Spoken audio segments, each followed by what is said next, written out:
Nuclear power Iraq के अंदर मौजूद है, उसके रिएक्टर वहां पर मौजूद है। क्या क्या चीजें उस जमाने में फैलाई गई। सोशल मीडिया तो नहीं था उतना। दुनिया ने ये मान लिया कि हाँ दादा कह रहा है तो होगा, और हमला किया इसी बुनियाद पर। 20 साल हो गए, आज तक इराक में कोई न्यूक्लियर पावर प्लांट नहीं नजर आया, कहीं नहीं। एक झूठे प्रोपेगेंडे की वजह से वहां के कितने लाख लोगों को बेघर होना पड़ा है पता है। कुछ जगह ऐसी हैं जहां बम बरसाए गए, आज तक वहां कोई सब्जा नहीं उगता, कोई वहां पर फसल नहीं होती। मैंने खुद अपनी आंखों से देखा एक नया मैदान जिसपे लोग फुटबॉल खेलते थे, चंद सालों के बाद देखो तो पूरा मैदान कब्रों से भरा हुआ है।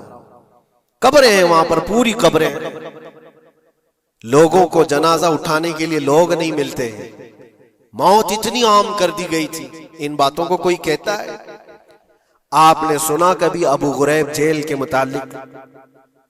कैदियों के साथ जो वहशियाना सलूक किया इन गोरों ने, अल्लाह की पनाह, बहुत सख्त किस्म के, दुनिया में बदनाम जमाना जेल उसको कहा जाता है। हर तरह की वहां पर कैदियों के साथ आजमाइशें हुई, हर तरह की। उन पर कुत्ते छोड़ देना, उनकी शर्मगाहें काटना, उन पर पेशाब करना, हर चीज जो इंसानियत सोज है, इंसानियत को जला देने वाली, ये सारी हरकतें की गई। दुनिया खामोश है उस सिलसिले में। क्यों? सुपर पावर के 1000 गुना भी हजम कर लिए जाते हैं। छोटा मुल्क या गरीब आदमी कोई बात करे तो सारे उस पर टूट पड़ते हैं। आज मैं एक चीज आपको बताना चाह रहा हूं कि ये कोई नई चीज नहीं है जो हो रही है आज दुनिया में। ये फैलने वाली है और कयामत के करीब हम आ चुके हैं। हो सकता है दुनिया पूरी जंगों के लपेट में हो, जो रसूल पाक सल्लल्लाहु अलैहि वसल्लम ने इरशाद फरमाया, कत्ल इतना बढ़ जाएगा कि 100 लोग हों तो 99 मर जाएंगे, एक बच जाएगा। कत्ल इतना बढ़ जाएगा। ये जंग की आग हो सकता है आसपास सब फैल जाए, जिसकी वजह से इस वबा में, इस बला में सब मुलविस होने लग जाएंगे।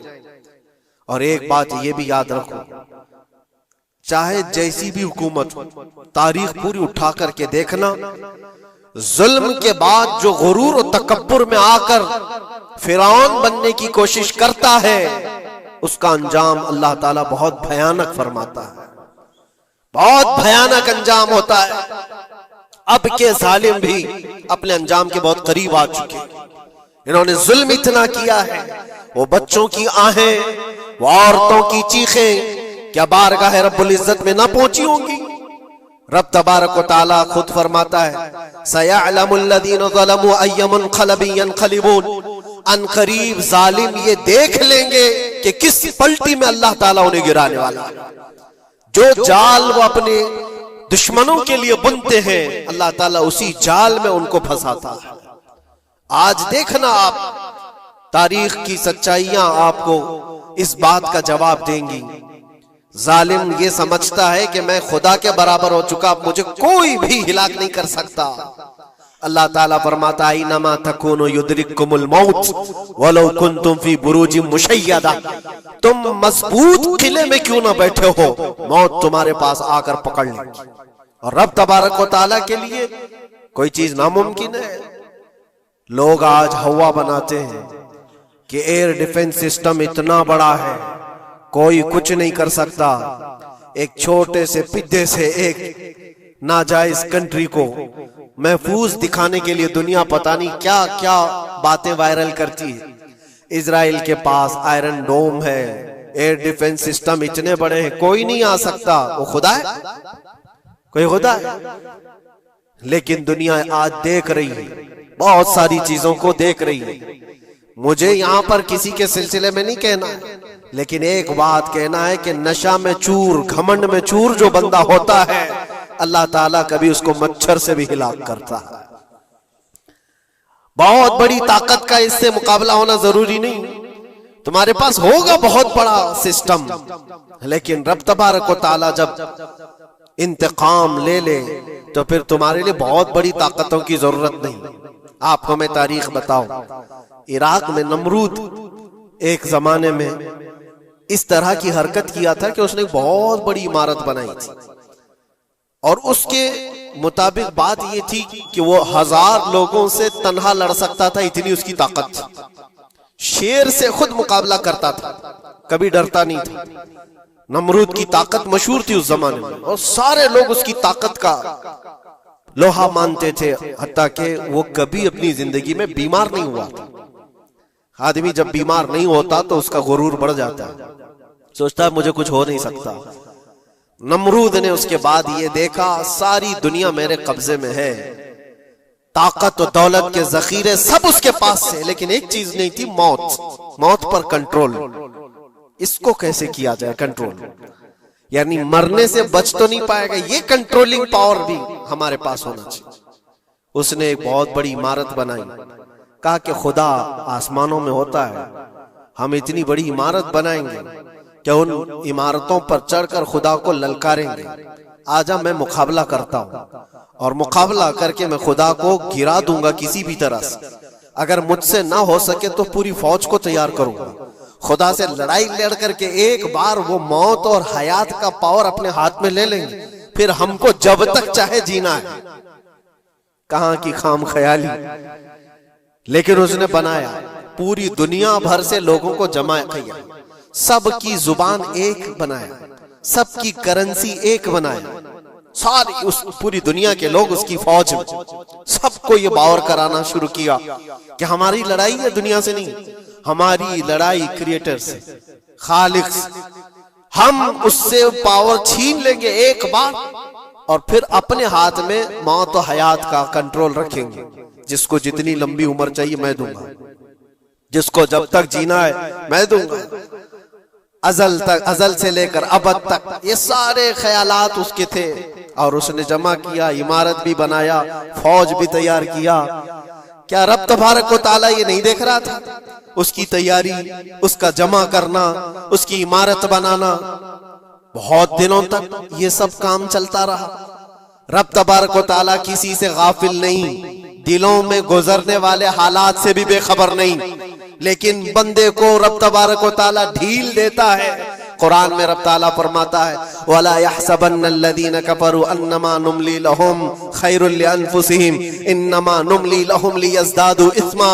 काफिर जो उनको ढील मिली है ये न समझें कि हमने जो उनको छोड़ रखा है उनके लिए बेहतर है, बल्कि इसलिए हम छोड़ रखे हैं कि वो और ज्यादा करें, और ज्यादा करें। लियज़दादू इस्मा वलहुम अज़ाबुम मुहीन, फिर हम जिल्लत वाला अजाब उन्हें देने वाले हैं।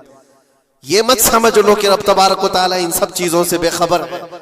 नमरूद इतना सब करता रहा, अल्लाह ने उसको छोड़ रखा। बना ले, लंबी इमारत बना, फौज भी बना ले, सारी चीजें बना लिया।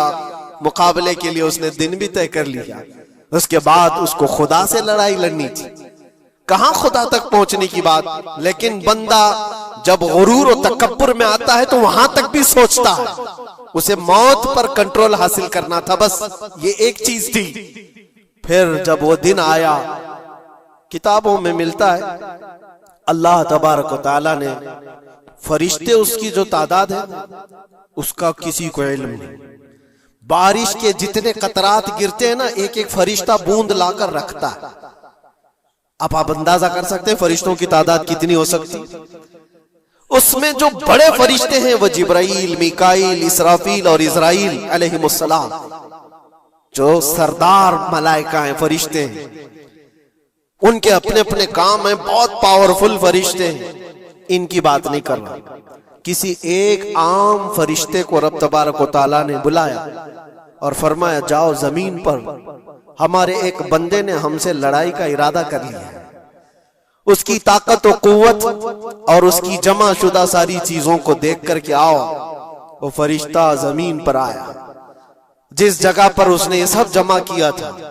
फरिश्ता उतरकर सिर्फ अपने पैर हिलाया था, पूरी इमारत भस्म हो गई। कुछ नहीं किया था, उसकी बनाई हुई इमारत भस्म हो गई। जितनी फौज जमा किया था सब कीड़े मकोड़ों की तरह मर गए और सबकी जुबानें मुख्तलिफ हो गई, कोई एक दूसरे को पहचान नहीं पा रहा। ये मिनटों की भी बात नहीं थी, सेकंडों की बात थी। फरिश्ता वापस चला गया, नमरूद का जवाल हो गया, खत्म हो गया।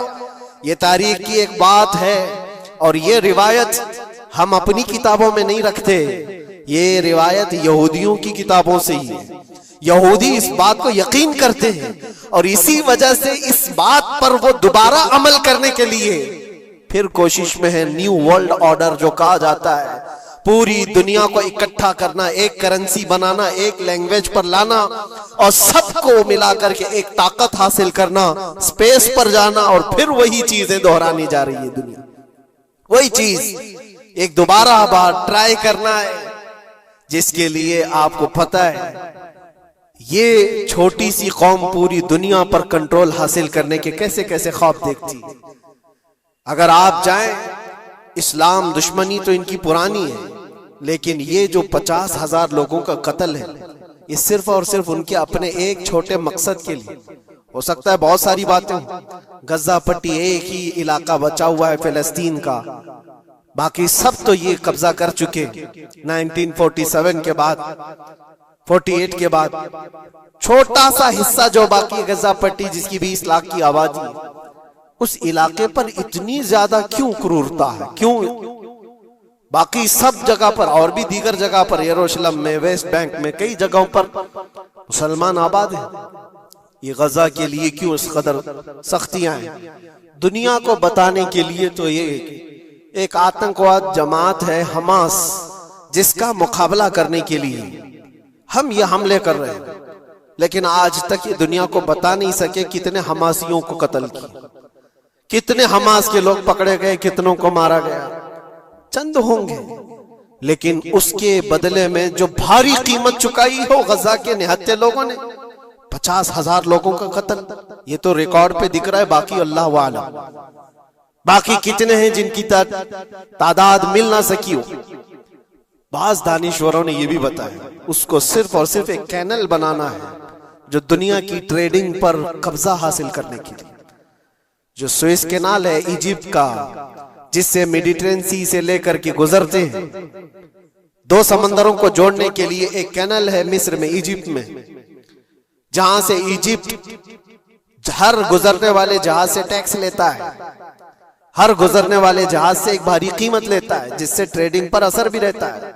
और जब वो चाहे बंद करे, 2 मरतबा उसने बंद भी किया था तारीख में, 1950 मूसा का, नमरूद और इब्राहिम का अलैहिस्सलाम। ये मुकाबला इस रुए अर्दी पर चलता रहा और हक व बातिल के मारके होते रहे और होते भी रहेंगे।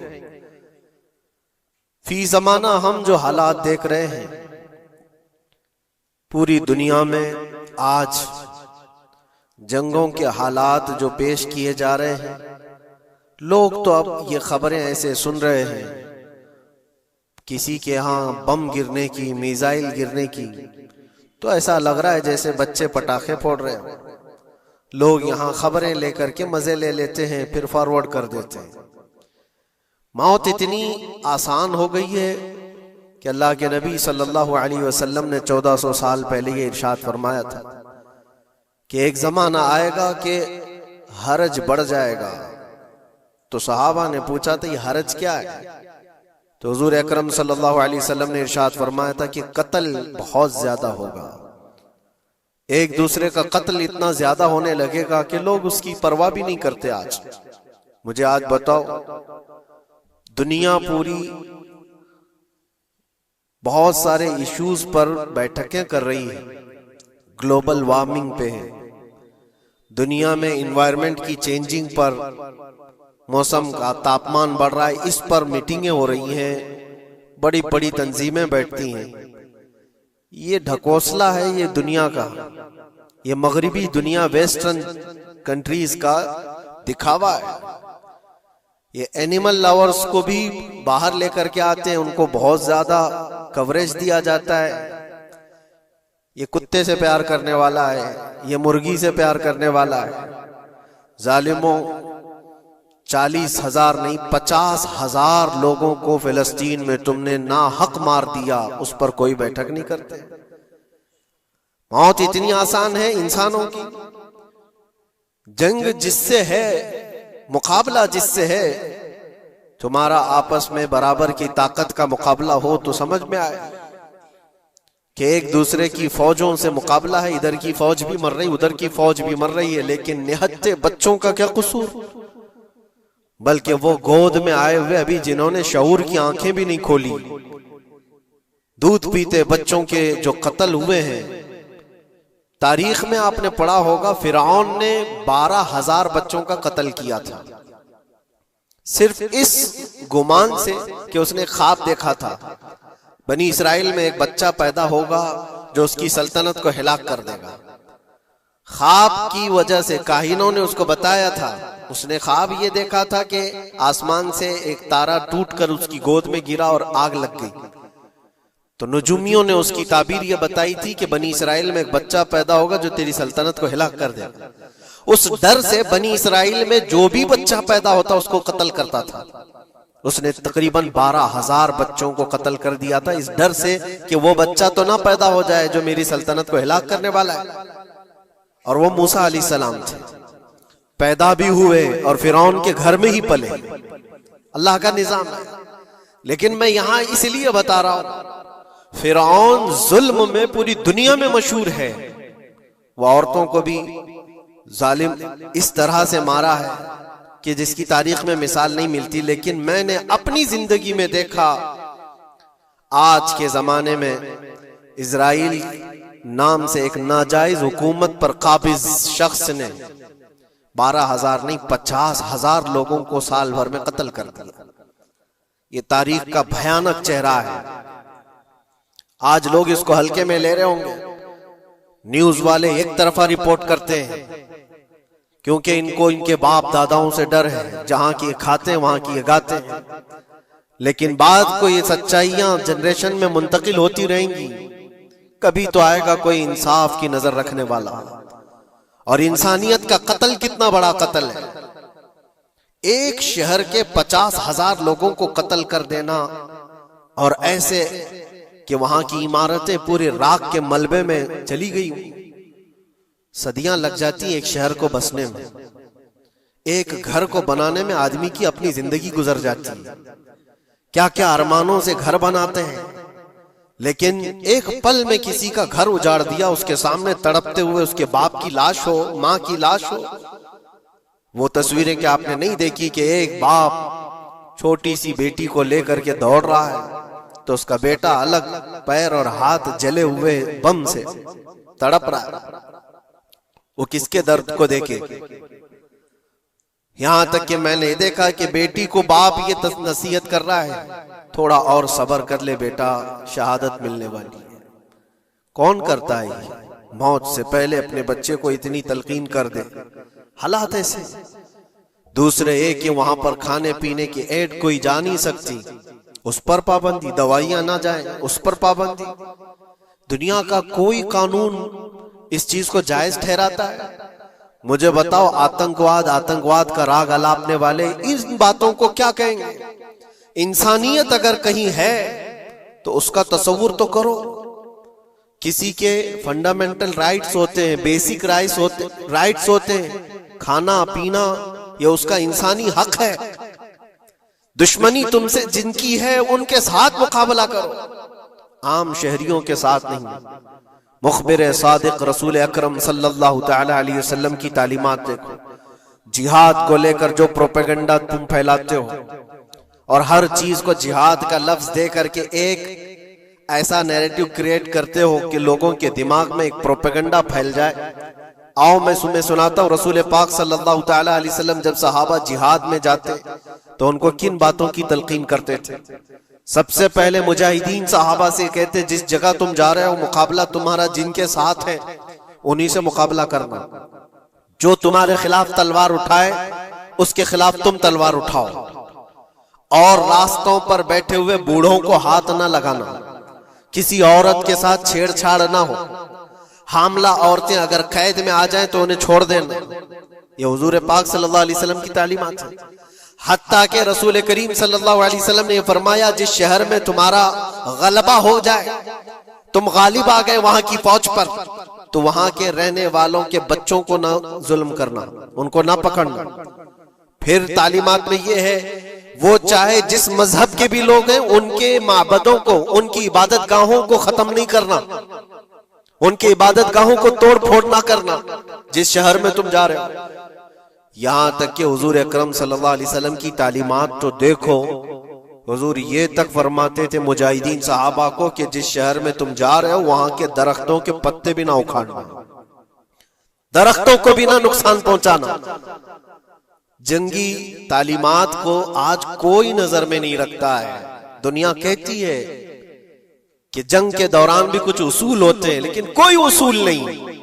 हमने देखा है जिसकी ताकत है उसका बोलबाला है। ये दुनिया उनके खिलाफ कभी कोई बात नहीं करती। आज से तकरीबन 20 साल पहले भी इराक की क्या हालत थी आपने देखा होगा। एक झूठे प्रोपेगेंडे की वजह से